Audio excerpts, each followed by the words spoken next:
YouTube, it's Faye, and for today's video I'm going to show you how to remove and replace the radiator on a third generation Toyota 4Runner with a 3.4 liter engine. Y'all are probably thinking to yourselves, at least if you've seen my videos before, like, Faye, why are you doing that? Because your radiator is brand new?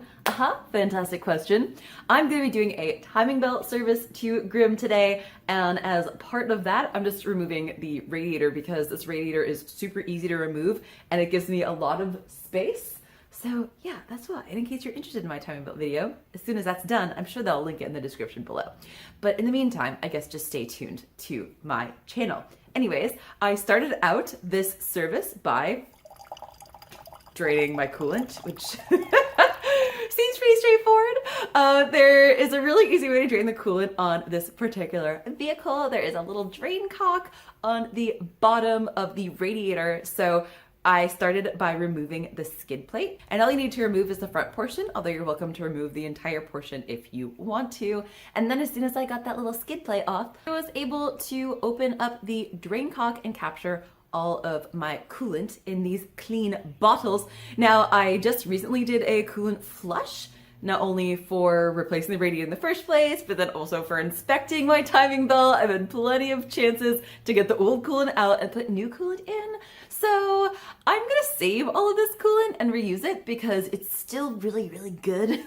However, if you have not done this recently and you are due for a coolant flush, then I would recommend draining all the coolant out and putting new coolant in, and considering that a little mini part of your next service. That's kind of a win-win. Anyways, I will get right into it. Hope y'all enjoy.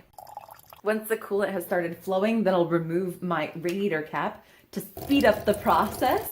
Then I'm gonna remove this hose that just goes to my coolant overflow. Simple pair of pliers. You can use whatever pliers you want. You can even use your fingers on this one because it's so weak.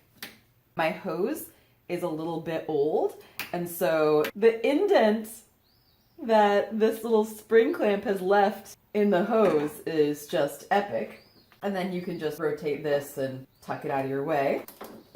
Next, I'm going to remove the upper radiator hose. To remove my upper radiator hose, on the factory Toyotas, they're going to have something like this, a spring clamp, which you could just remove with some regular old channel locks and do like so. Pretty straightforward. However, I upgraded to ABBA clamps, so I'm going to use a 7mm socket. I love these clamps so much. You can see how there's no markings on the inside. So unlike other clamps that can cause damage to the hose, these don't at all. Right now I'm going to remove the hose just by twisting it a little bit to free up that seal.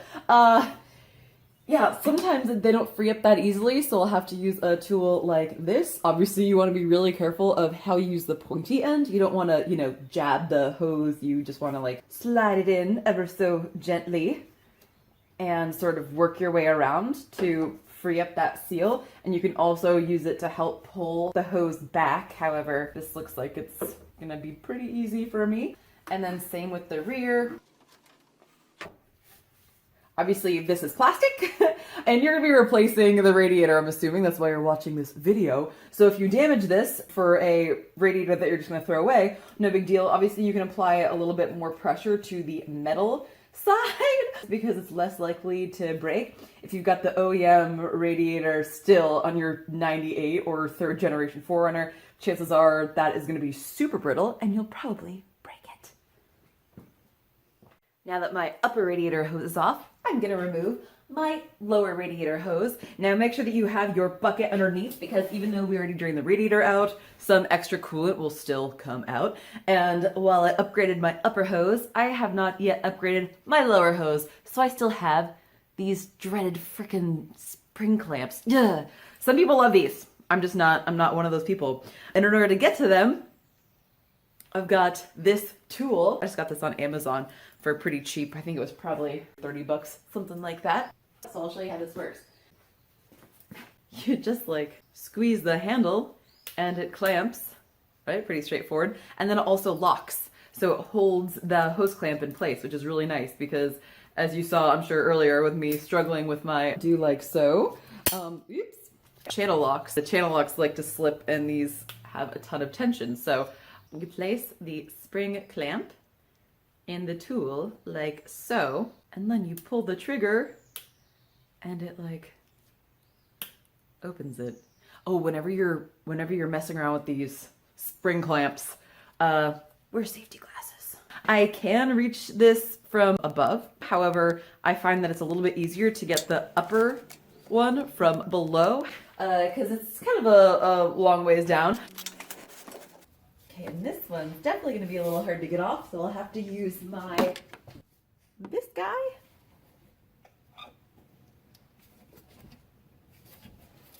Once again, just coming in from behind, being really, really careful not to puncture the hose, because this one obviously has a little bit of shape to it, slants down, so be mindful of that while I am. Okay, now, here we go, that's all I needed. Got my drain pan, just in case a little bit of coolant comes out. There we go.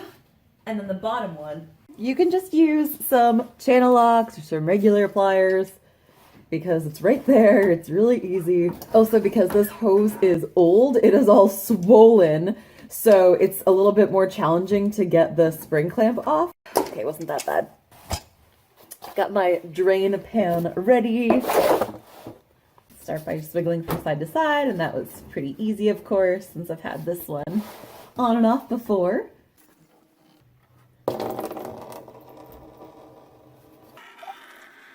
Now I'm going to remove these two transmission cooler lines, and fluid is definitely going to come out of there, so I got my drain pan ready once again, and I just got another set of pliers. These are my 90-degree angle pliers, but you don't have to use this kind. I think they work pretty well. This one's right above me, so I'll do this one first. Once again, just gently rotating it to loosen it, and then I'm going to pull this hose off. Some fluid's gonna come out of both, and to plug up the hole, my rubber stoppers are currently being used elsewhere. I normally have a little set of plugs. I just grabbed a couple of these caliper slider bolts that I just had laying around. A lot of people like to use actual bolts for plugging tubes like this, and that's fine. However, I don't like to just be jamming the threaded end here. Can sometimes cause damage to hoses like this.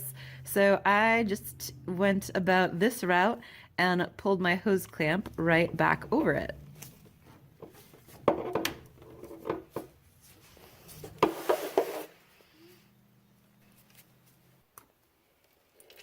Then when they're both all plugged up, just get a zip tie or a bungee cord and secure them out of the way. And I'll just let these drip for a little bit longer, and then I'll find a plug for them as well. What is it, chicken?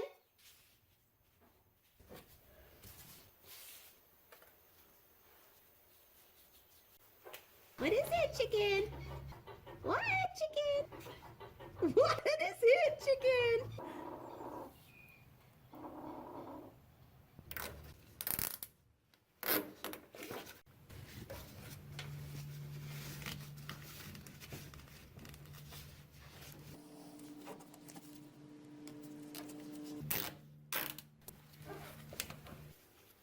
What is it, chicken?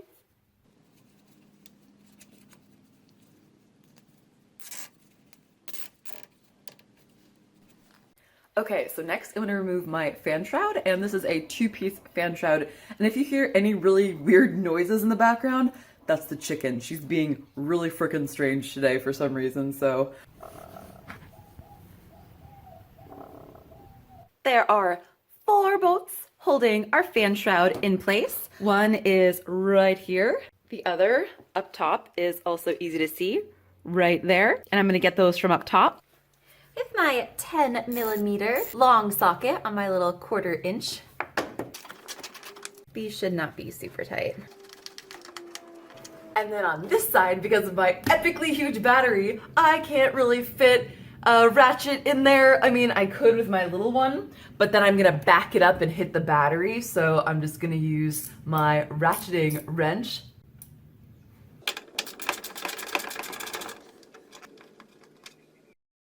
Then I've got a couple bolts underneath. Here's the one on the driver's side. There you go. Once you remove the lower one, as you saw, this slid down a little bit. That's okay. And on the passenger side, I can pop off this little Christmas tree clip. Maybe. Oh, shoot, I forgot that's not a Christmas tree. That's something else. But either way, you can pop off that clip to get your hand through here. And that gives you pretty much perfect access point. Now that it's loose, here's where the two-piece fan shroud fits into this equation. You can see there's a little clip right here. You can use a pocket screwdriver, or if you just have epic fingers like mine, just slide that clip off of the bottom of the upper fan shroud piece. And then if you work your way around, you'll find that there's a series of clips where the lower fan shroud is just gonna pop right out of these. Coming around to our driver's side, here's the other clip. And once again, actually, here's what it looks like. Just popping that out. And now it's loose, so you just tilt this bottom part back and it comes out of the holders like so. So now that I've got this lower piece off, it'll be able to clear the fan. Holding my fan shroud close to the radiator, you can slip it right past the fan. Now there are only 4 bolts remaining to remove our radiator. The top 2 are pretty straightforward. A lot of people like to remove the grill to get to them. I used to do that. Some people actually fear these little clips, and I normally don't, but I fear them on mine because someone has gotten to Grim before I have, and 1, 2, 3, at least 3 of my clips are broken, and these are broken, so I just don't want to mess with my grill at all because it's like some sort of magic the way it's hanging out in there. So, and anyways, for flat rate, we're gonna skip as many steps as possible. No, just kidding. But this is a step that we can skip, removing the grill, and I can access both of my top bolts through the grill itself. So I'll show you how I do that. I have my 12mm socket on my long extension, and I'm gonna put this through the grill. And there's a lower grill section here and an upper grill section of this upper section of my upper grill section. No. But whatever, I put it through right here. And same on the other side. There's my bolt. I'm just gonna start by busting them loose with my favorite ratchet. You know when you have that one that you just freaking love? For me, it's this one.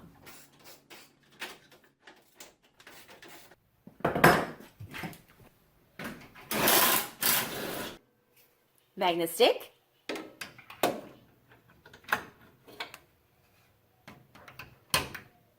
There we go.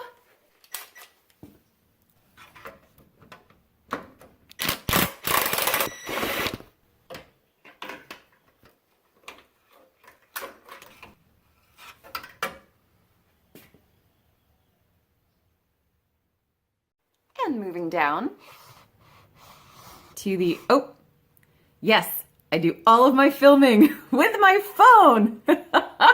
People ask me that all the time. They think I have some fancy stuff. Nope.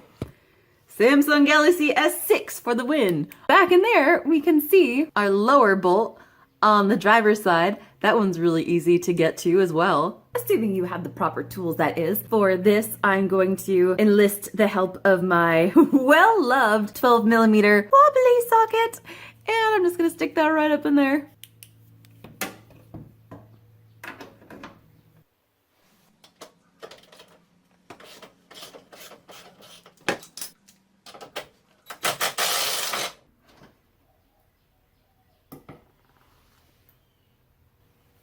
All right, you've made it this far.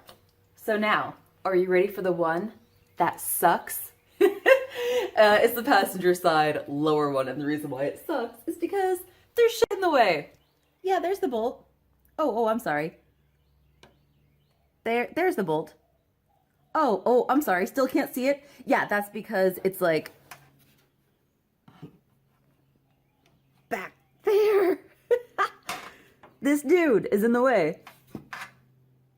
Nah, I shouldn't be hating on it too much because this is actually pretty important. It's part of the AC system. In order to solve this problem, I will be using my 10mm ratcheting wrench and a tiny 10mm socket on a wobbly, on an extension, on a 1/4" drive ratchet. Da, da, da, da. I like this kind. This is really awesome. Where did I get this? Mac. Okay.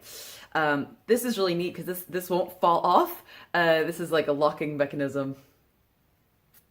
Yeah, I love tools. I like this because I don't know about y'all, but I always drop like 1/4" drive stuff for some reason. I always get stuck. I always drop it. Anyway, too much information.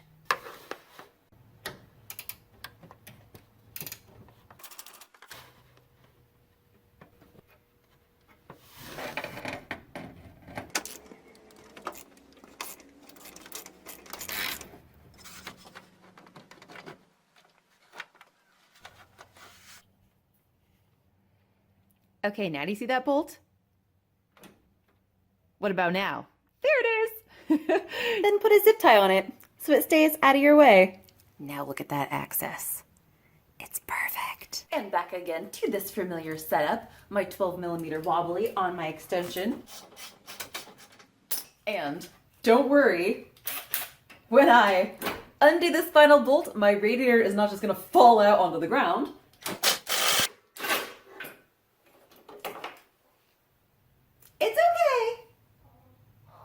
It's okay, chicken.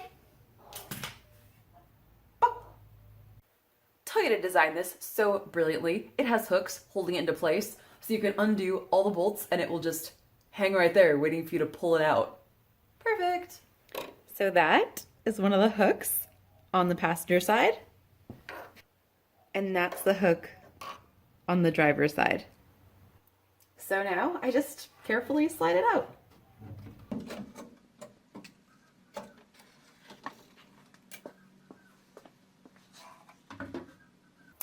So that is how you remove the radiator in a 3rd generation Toyota 4Runner with a 3.4-liter 5EZ engine. Oh, and of course, the automatic transmission. Now, this video totally applies to manual transmissions too. Of course, you would skip the step where you remove the transmission cooler because you don't have one. Now, installing the radiator is clearly the reverse of removal, so just follow all those steps, but backwards in the reverse order, with the exception of one step, which I did not add, because that is topping off your transmission fluid. Now, clearly you're not going to use all of this, but you'll probably use a little bit. And if you're like me, you let that flow right out of there so you get like a little mini transmission flush out of it. I mean, not really. What does this thing hold? Like 12, like 15 quarts? I don't really know. I should look it up. But this clearly doesn't do much. I'd still just like to let all the dirty stuff drain out and top it off with some new stuff. Hey, you never know. Maybe I'll turn it into a flush day as well and just like combine a bunch of tasks into one. Anyway, this video is getting long. The chicken's being bossy. It's time for me to peace out of here. Have a good day. Hope you enjoyed.